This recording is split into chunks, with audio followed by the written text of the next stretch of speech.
कुर्बान जाए आका अलैहिस्सलाम की अजमत के, मेरे नबी की रहमत के सदक़े जाएं। अल्लाह ने कहा फ़ख़ुलिक़्ता मोहम्मद, मैंने मोहम्मद को पैदा किया है अपने तारुफ के लिए। किसके लिए? अपने तारुफ के लिए मैंने मोहम्मद को पैदा किया और मोहम्मद के लिए मैंने सारी कायनात को पैदा किया है। हबीब अगर तू ना होता तो कुछ ना होता, सारे जहां मैंने तेरे लिए बनाए हैं। और हबीब सारा जहां मेरी रिजा चाहता है, मैं तेरी रिजा चाहता हूं। सब मुझे राजी करते हैं और मैं तुझको राजी करना चाहता हूं। मुअज़्ज़ज़ सामीन इकराम, कुरान पाक गवाह है। अल्लाह पाक ने एक बार हजरत मूसा अलैहिस्सलाम को बुलाया, मूसा जरा कोहे तूर पे आओ। तो हजरत मूसा दौड़ते दौड़ते दौड़ते दौड़ते कोहे तूर पर पहुंचे और हाँप रहे हैं, सांस फूल रही है। रब्बे करीम मूसा को कलीम बनाया था तो देख ना सका कि कलीम हाँप रहा है, कलीम की सांस फूल रही है। तो रब ने कहा कलीम क्यों हाँप रहे हो, क्यों सांस फूल रही है, क्यों तेज तेज भाग कर आए हो? तो कहा ए अल्लाह, इसलिए तेज तेज भाग कर आया हूं, इसलिए तेज तेज भाग कर आया हूं क्योंकि अल्लाह तूने बुलाया है, कहीं देर ना हो जाए और तू नाराज ना हो जाए। तेरी रिजा के खातिर दौड़ा दौड़ा कोहे तूर पर आया हूं। कुरान पाक की आयत है, कुरान की तफसीर है। हजरत मूसा ने कहा मौला तेरी रिजा के लिए दौड़ कर आ रहा हूं, मगर कुर्बान जाओ मूसा वो है जो खुदा की रिजा चाहते हैं और खुदा बयान कर रहा है, खुदा बयान कर रहा है। कुरान पाक में फरमा रहा है वाला सौफा युती का रब्बू का फतरदा। ए हबीब, आपका रब आपको इतना देगा, इतना देगा, इतना देगा कि आप अपने रब से राजी हो जाएंगे। नारे तकबीर, नारे रिसालत, उलमाए अहले सुन्नत, सारी कायनात खुदा की रिजा चाहती है, खुदा मुस्तफ़ा की रिजा चाहता है। ये शान मुस्तफ़ा है। अब ऐसा नबी मिला है, मिलाद नहीं मनाएंगे तो और क्या करेंगे, जश्न मिलाद नहीं मनाएंगे तो और क्या करेंगे। और खुदा की कसम इस नबी की मिलाद, इस नबी की आमद पर तो मिलाद और जश्न मिलाद और जुलूस मिलाद तो होना ही चाहिए दोस्तों, क्योंकि ये वो नबी है जो पैदा तो हुआ है मगर औरों की तरह नहीं, औरों की तरह नहीं है। आप हम जब पैदा हुए थे तो हमारे जिस्मों पर नजासत लगी हुई थी, हमारे जिस्मों पर गलाजत लगी हुई थी। दाई माँ हमें ले गई है, नर्स हमें ले गई है और नहला धोला कर पाक को साफ की है। पाक को साफ करके दादा जान के गोद में लाकर डाली है, नाना जान के गोद में डाली है। तो दादा और नाना ने कलेजे का टुकड़ा समझकर कलेजे से लगाया है। मगर दोस्तों हम जब दुनिया में आए तो नजासत और गलाजत ने हमें घेरा था, मगर आमिना का लाल भी दुनिया में आया है, आमिना का बेटा भी दुनिया में आया है, फातिमतुज़ ज़हरा का बाबा भी दुनिया में आया है। मगर जब मेरा नबी दुनिया में आया है, खुदाए रब्बुल जलाल की कसम, दुनिया की कोई जमात का मुल्ला नहीं बता सकता कि मेरा नबी जब आया है तो उसके जिस्म पर कोई नजासत लगी हुई थी या कोई गलाजत लगी हुई थी या कोई नापाकी ने उसे घेरा था। अल्लाहु अकबर कबीरा, मेरा नबी जब आ रहा था, मेरा नबी जब पैदा हो रहा था, नबी की फूफू पानी गर्म करके कंधे पर उठाकर हजरत आमिना के घर ले जा रही थी तो रब की बारगाह से आवाज आती है, ए अस्मा किधर जा रही हो, ए अस्मा किधर जा रही हो? वो कहती है मेरे भाई अब्दुल्ला के घर,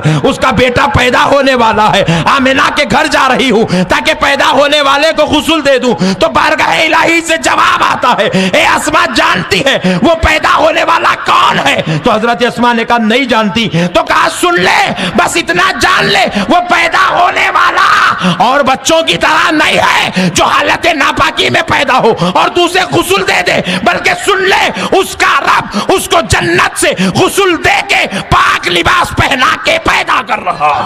नारे तकबीर, नारे रिसालत, इलादत मुस्तफा, शान मुस्तफा, फज़लान मुस्तफा, जश्न ईद मिलादुन नबी, हज़रत अल्लामा अहमद नक्शबंदी साहब क़िबला।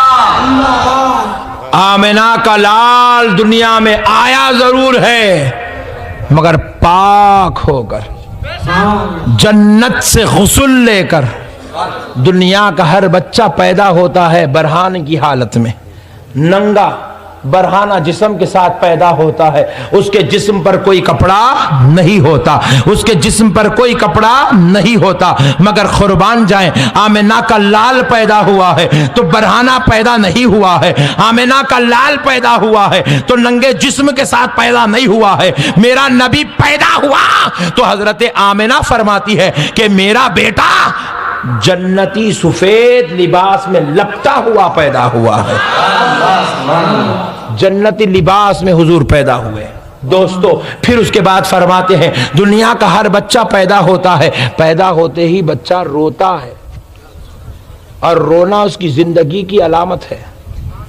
रोना उसकी, नहीं रोया तो माँ के लिए, बाप के लिए, डॉक्टर के लिए, नानी के लिए, दादी के लिए टेंशन है। क्यों नहीं रोया? चीख मारा तो जिंदा है, नहीं मारा तो। ये दुनिया के बच्चे हैं जो पैदा होते हैं तो रोते हैं, मगर मेरा नबी पैदा हुआ रोता हुआ नहीं। आमिना का लाल पैदा हुआ है तो रोता हुआ पैदा नहीं हुआ। आमिना का लाल बिलबिलाता पैदा नहीं हुआ।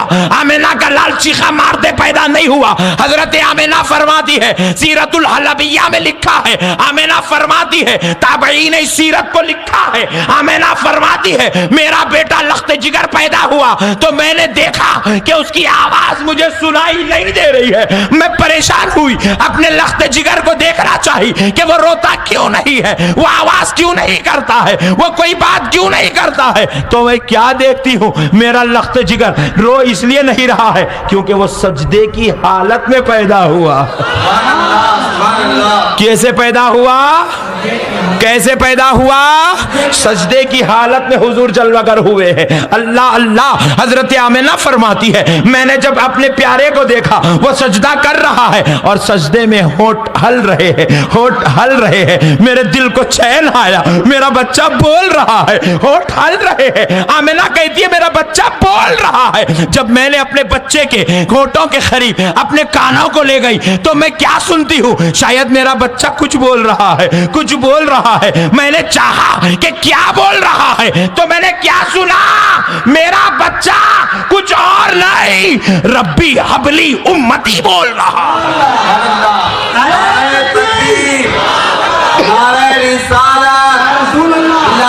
मुस्तफा, आमद मुस्तफा, शान मुस्तफा, मसबान मुस्तफा, जान निजामिया की शान, अहमद नक्शबंदी साहब किबला फरमाती है कि मेरा बच्चा रब्बी हबली उम्मती बोल रहा है। क्या बोल रहा है? जरा जोर से बोले, जरा जोर से बोले, रब्बी हबली उम्मती बोल रहा है। अल्लाह अल्लाह, कुर्बान जाए। फिर उसके बाद हजरत आमिना फरमाती है मैंने देखा है दुनिया का हर बच्चा पैदा होता है, जिस हाल से पैदा होता है मेरा लख्त जिगर कुछ अदब अंदाज से पैदा हुआ है। मैंने खूब सोचने लगा पैदा होने पर बच्चे का इख्तियार है नहीं है, है नहीं है, रब पैदा करता है। ये खुदा की कुदरत का सबसे बड़ा कारनामा है कि इंसान से इंसान को पैदा कर रहा है। मगर प्यारे बुजुर्ग और दोस्तों, सारी दुनिया के इंसानों की खिलकत के लिए कुदरत अलग है, आमिना के लाल के लिए कानून इलाही अलग है।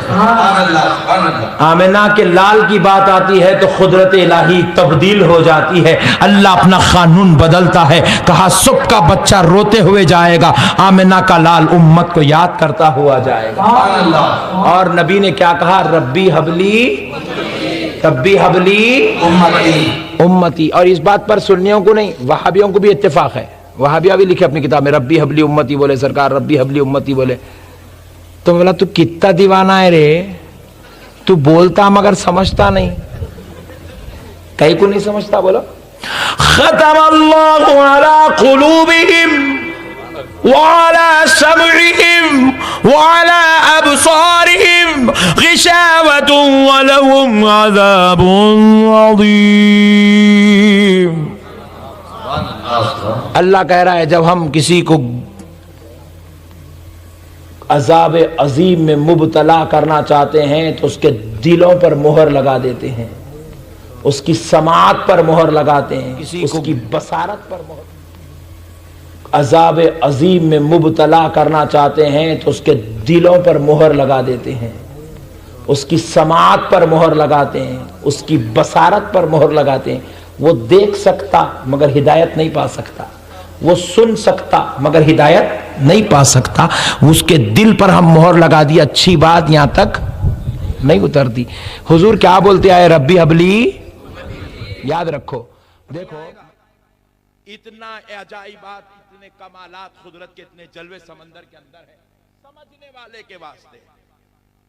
और जो नहीं समझा, जाहिल को लेके आके खड़ा कर दिया समंदर के सामने, बोले बाबू इसके अंदर भी एक दुनिया है, कायनात है, कुदरती निजाम है। बोले पहले पानी तो टेस्ट करेंगे, लिया पानी पिया, बोले खारा पानी, थूक दिया, बोले छी।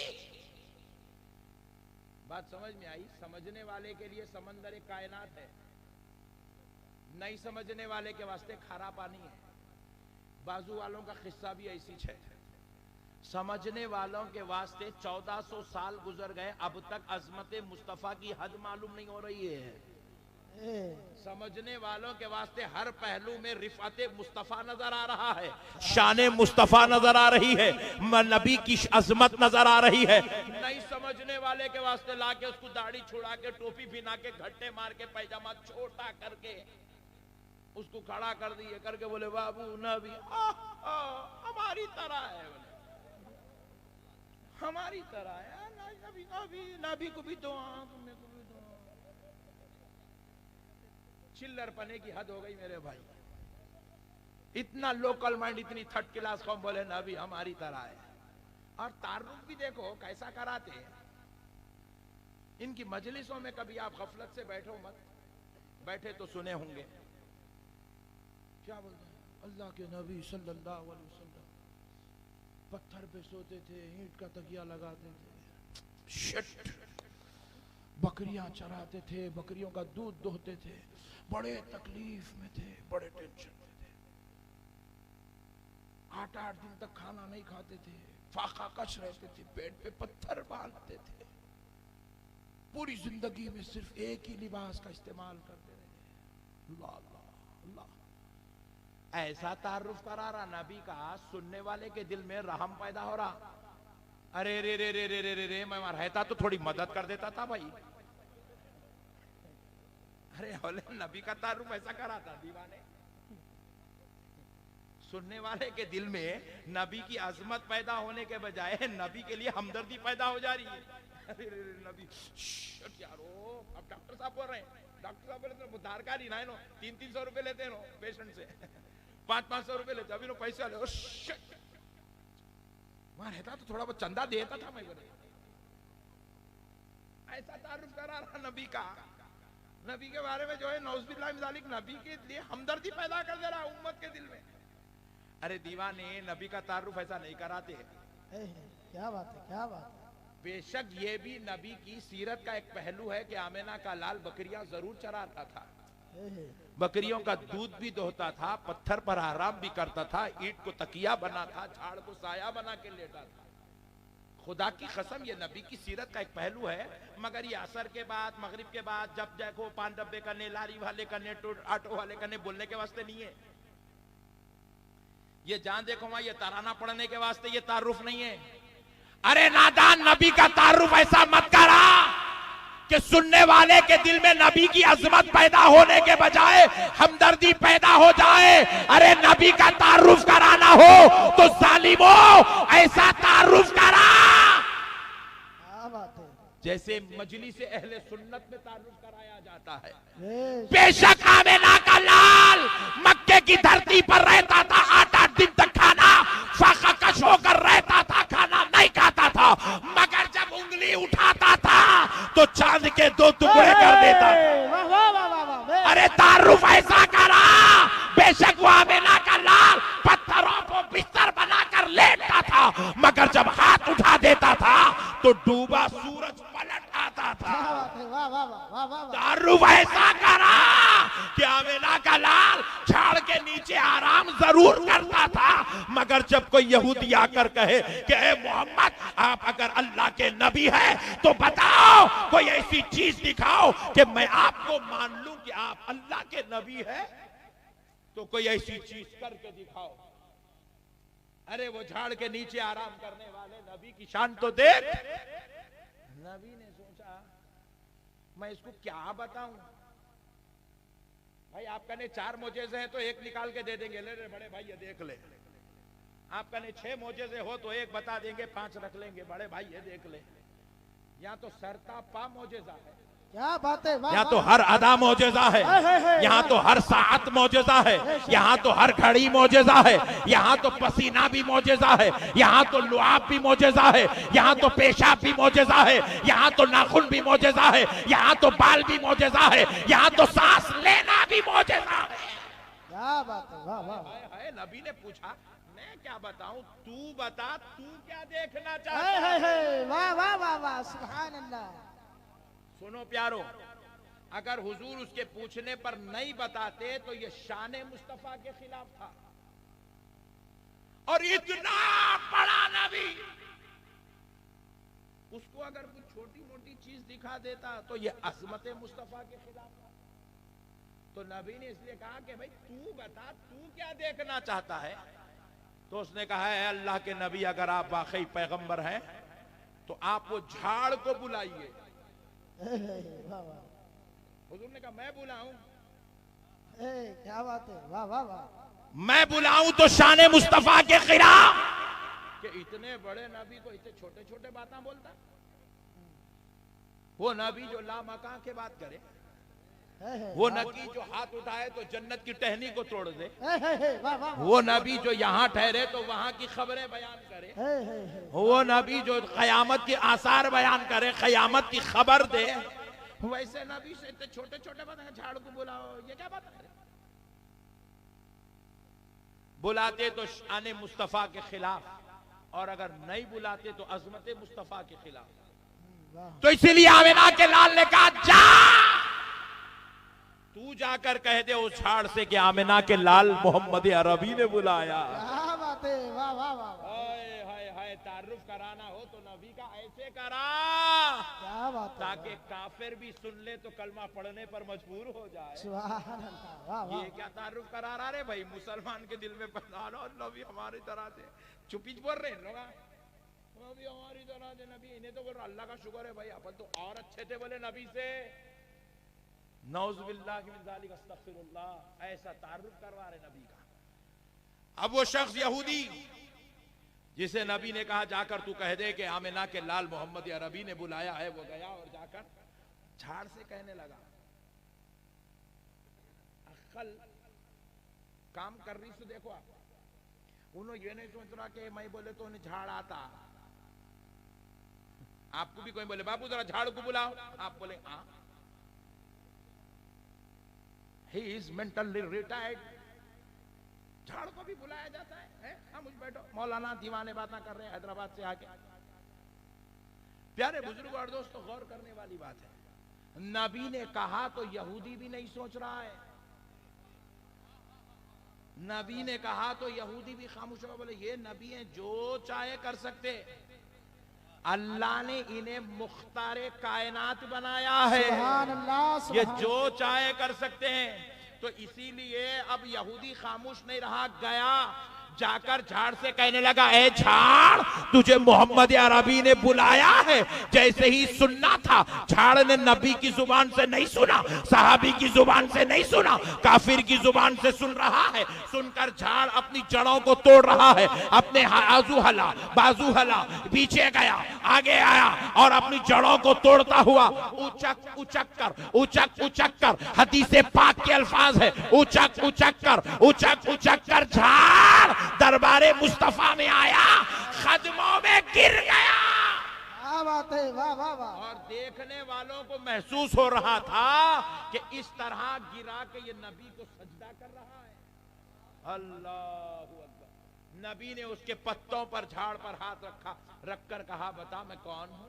वाह वाह वाह वाह। पत्ते पत्ते से आवाज आई, टहनी टहनी से आवाज आई, डगाली डगाली से आवाज आई, अशहदु अन्ना मुहम्मदन अब्दुहु व रसूलुहु। सुभान अल्लाह। अल्लाह अल्लाह, तारुफ देना है तो ऐसा दे रे बड़े भाई,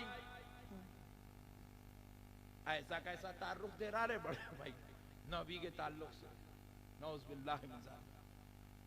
अरे प्यारे भाइयों, अल्लाह के वास्ते इनकी सोहबतों में बैठकर अपनी आखिरत को बर्बाद मत करो, अपना दीन बर्बाद मत करो। क्योंकि प्यारे दोस्तों देखो, जाना तो सबको है, कुल्लु नफ्सिन ज़ाइक़तुल मौत, जाना सबको